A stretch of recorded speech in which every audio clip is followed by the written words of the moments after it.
गीता की इन 10 बातों में छिपी है जीवन जीने की कला। आप भी जानें, भगवत गीता के आदर्शों पर चलकर मानव न केवल स्वयं का भला कर सकता है, वरन संपूर्ण मनुष्य जाति का कल्याण कर सकता है।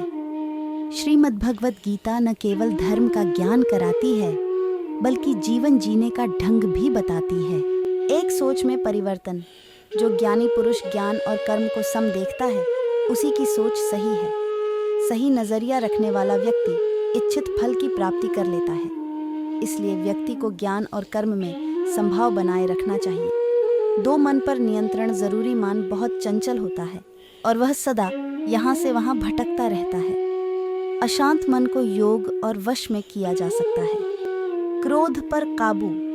क्रोध भ्रम पैदा करता है और भ्रम से बुद्धि विचलित होती है।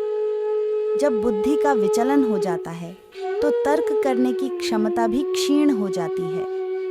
जब मनुष्य में तर्क करने की मन पर अंकुश जरूरी। मन बहुत चंचल होता है, इस पर नियंत्रण करना बहुत जरूरी होता है।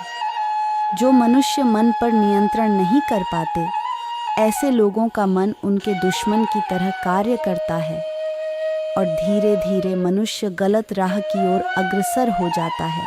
आत्मचिंतन है आवश्यक। मनुष्य को हर दिन आत्मचिंतन करना चाहिए।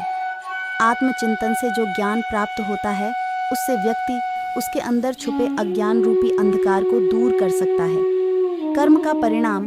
कृष्ण ने गीता में कहा है कि मनुष्य जैसा कर्म करता है, उसे उसी के अनुरूप परिणाम की प्राप्ति होती है। इसीलिए जीवन में अच्छे कर्म करने को महत्व देना चाहिए। विश्वास से सफलता। मनुष्य जो चाहे वह प्राप्त कर सकता है, बस जरूरत होती है तो इच्छित वस्तु को प्राप्त करने लगन के साथ कार्य करने की। ऐसा करके व्यक्ति का सफलता अवश्य मिलती है। ऐसे पाएं, तनाव से मुक्ति। प्रकृति के विपरीत कार्य करके मनुष्य तनाव से ग्रसित हो जाता है।